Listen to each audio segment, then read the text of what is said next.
Yo, what is up guys? J Filler here and welcome to my first video. So, tama kayo guys. I will be building my ultimate gaming room.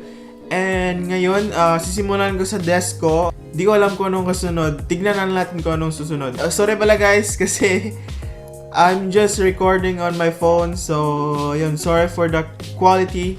But yeah, let's move on.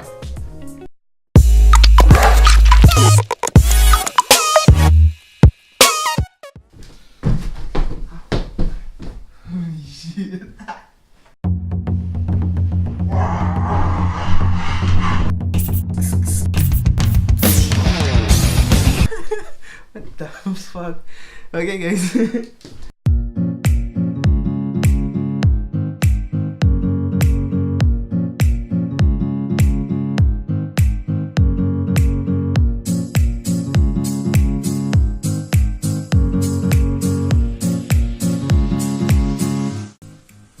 Damn!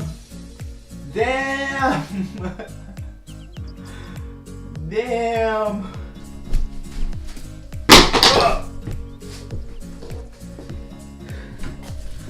So yun guys, no? Mali yung screwdriver ko guys. Mali. What's up? Kamusta mga Pero don't worry, meron ako.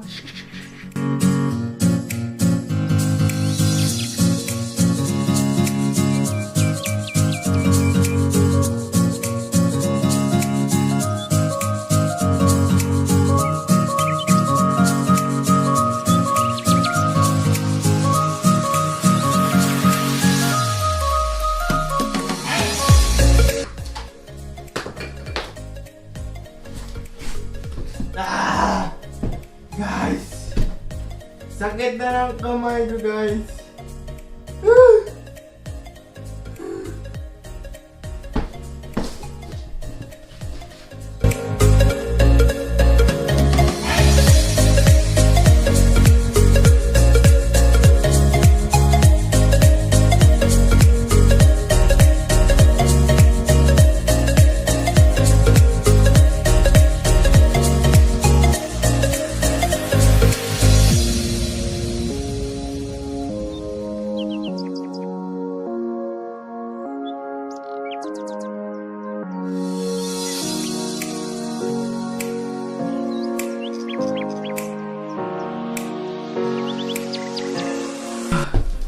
So yun guys, no? Shit man. Ang liit ng screwdriver ko man. Tingnan nyo man. Shit.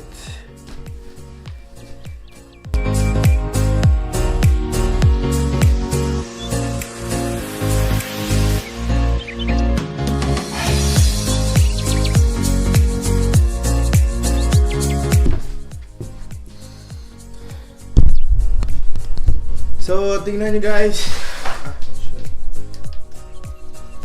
So, natapos ko na siya. Then, sa side na yan. So, diba?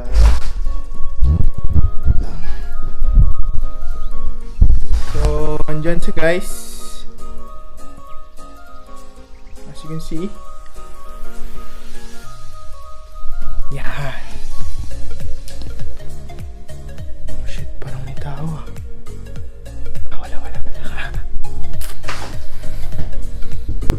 So, yun guys, sa ngayon lalagay ko muna tong box na to para di maano yung desk.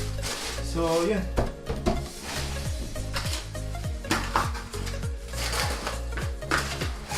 So guys, lilinisin ko muna to. Oh my god, ang dami!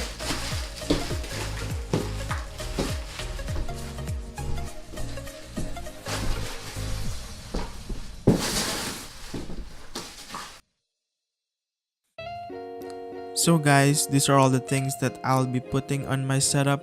Actually, it's not all, but these things are new to my setup.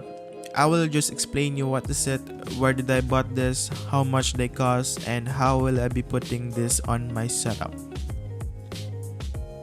The first thing is this Minger LD strip. I got this from Amazon for only £23. I've got a total length of 10 meters to wrap this up on my whole setup. You can also buy just 5 meters of it.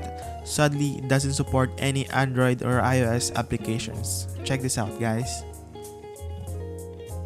Next one is this Envision non-VESA adapter. I got this from Amazon for only £12.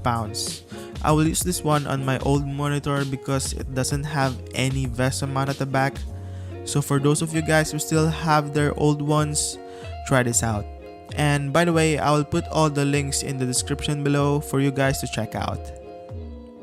Next thing is this cable organizer from Simple Cord. I got this from Amazon for £18. I've seen a lot of people use this one. Inside the box contains 5 channels with 40 cm each with a gap of 2.5 cm inside. That's pretty much, guys. You can really stock most of your cables with this one.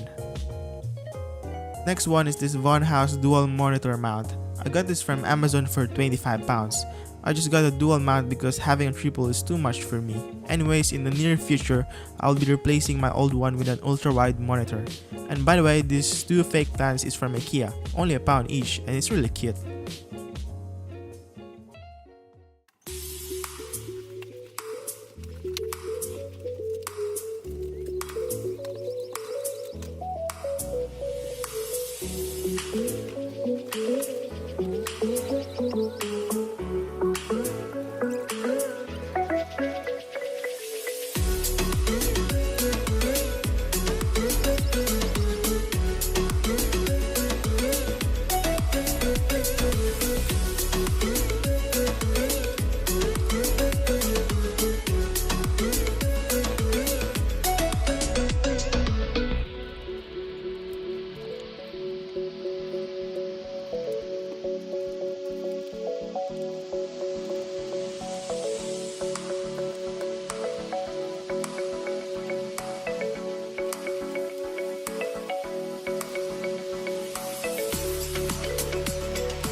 So here's it, guys. I already finished my monitor setup.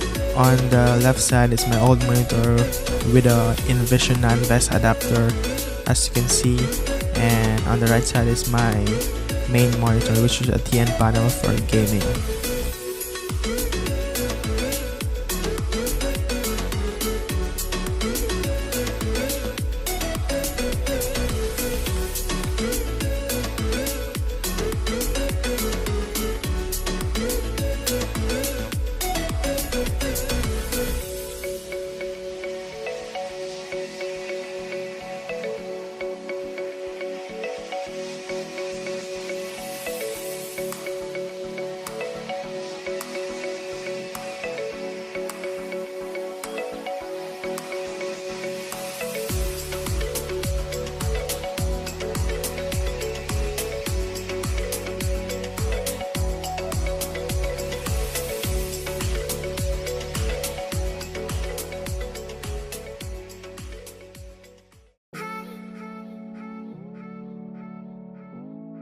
Yo, hello guys, you are right. I intentionally cut the video because I really forgot to record all the things that I did on my setup, and I'm really sorry for that, guys. I'm really sorry that I did not show to you all the things that I did here. Maybe that time I was really excited to put all the things that I bought in my setup, and maybe that's why I made that mistake. I forgot to record all the things that I did. Yes, guys, so that's all for this video. Hope to see you soon in the next episode, and thank you so much for watching. If you like this video, hit the like button. If you're new here, please subscribe. And thank you so much, guys. See you in the next video. God bless. Bye.